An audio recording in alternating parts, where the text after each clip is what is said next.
I had somebody ask me the other day what my view was on when you hear doctors or scientists say that a near-death experience is just a hallucination and it's part of the mind that is creating this hallucination.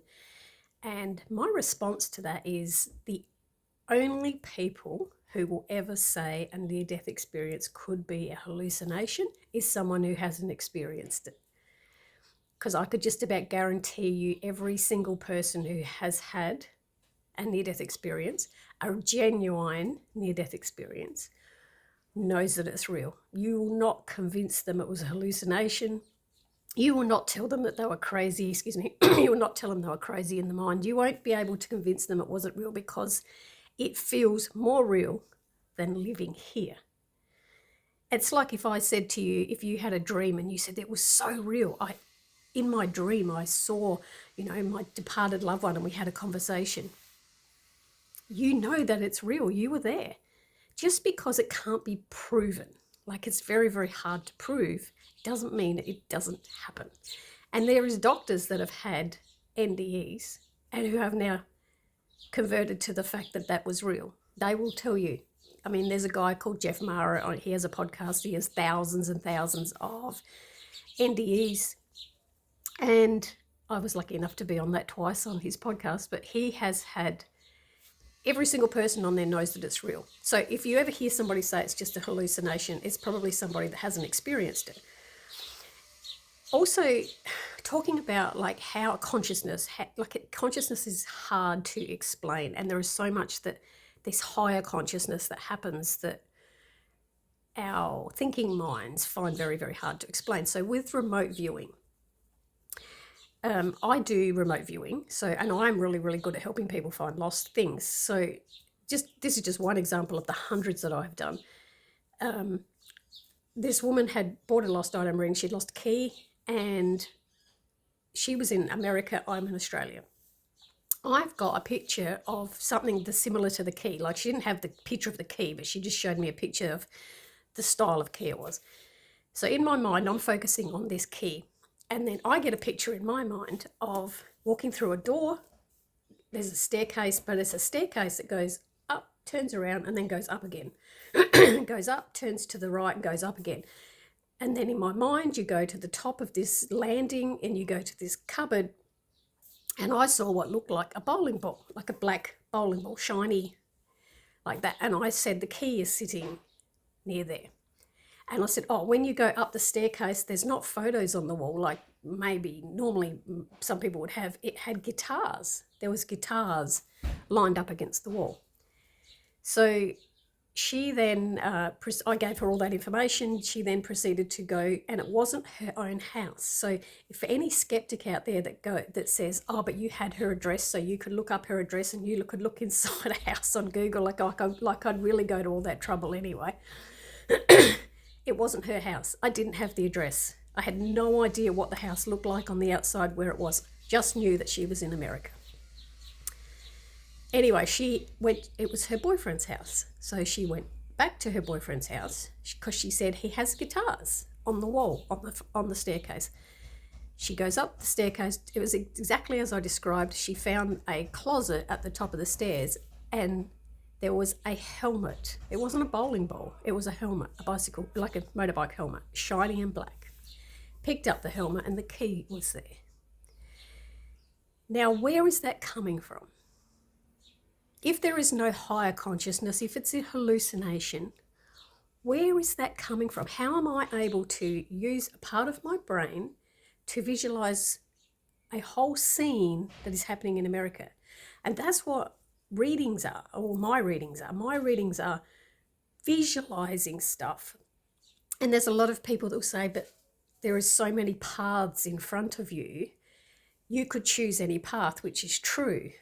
But if I pluck out a vision from 2 years' time, that vision exists somewhere. That vision has to exist. So it is something that will unfold in that time. Then you have small kids, especially, that have near-death experiences. There was one in particular. He had fallen off a wall and knocked himself out. and the ambulance came, rushed him to hospital. His mum went in the ambulance with him, and he was badly injured, and he left his body. Now, he told this story, and he was only very, very young. He told this story afterwards. And he said to his mum, I saw you all running across the road and I was laying on the bed. And his mum was took back like, what? What happened? And he said, you went to one hospital and they couldn't take me, or there wasn't room, so I had to go across the road to the other hospital. There was two hospitals and they were straight across the road from each other, but it was a public road, and it was one of those like small traffic light crossings where people cross, a pedestrian crossing but with lights, and they ran him across the road on a trolley, like a hospital bed, to the other hospital. He was up here watching the whole thing, and he could explain the type of cars that stopped.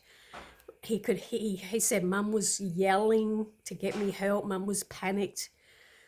He could explain how many people were there. He saw the whole thing from above. Now, why would that be hallucination in the mind of a child?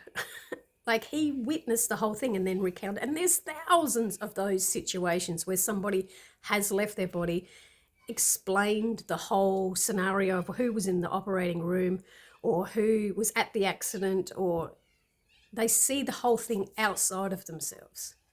So if it's a hallucination, what part of the brain is out of the body watching that? And then you have, I remember specifically this child in India who, I think he was about 5 or 6, he started telling his parents about his previous life.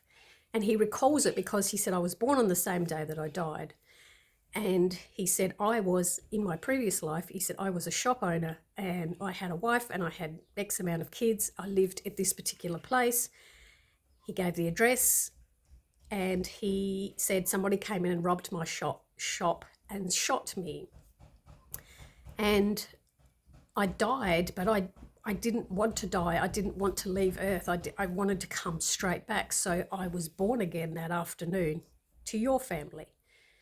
And the family that he was born to lived in the same area that he had lived in the previous life.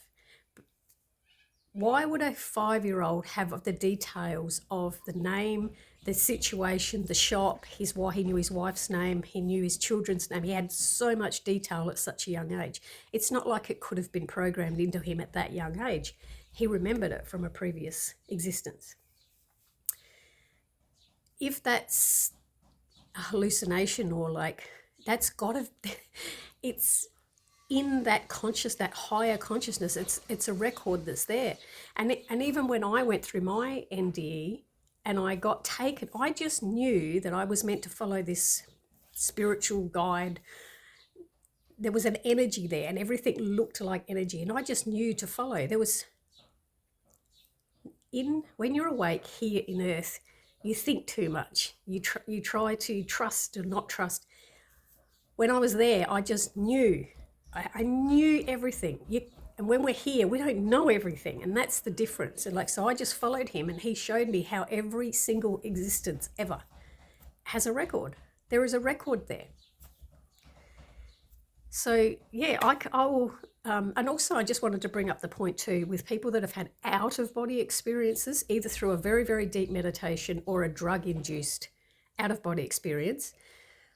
They are very, very different to a near-death experience. I, in a very, very deep meditation years ago, had an out-of-body experience. I also tried marijuana in my 20s, or no, it was like late teens. I tried marijuana, and I also had an out-of-body experience where I was up at the ceiling looking down at myself. That felt entirely different than the near-death experience. That felt like that could have been more of a hallucination, that experience with marijuana and meditation. I still felt very, very connected to my brain and me, who I was. But the near-death experience, I did not feel connected to me. I was just spirit. Like, I had pulled away. It's like that cord just about snapped, or maybe it did snap, and then I came back. But they're very, very different experience. Someone who has an out of body experience feels very, very different. So that's probably the best way I can explain things from my experience.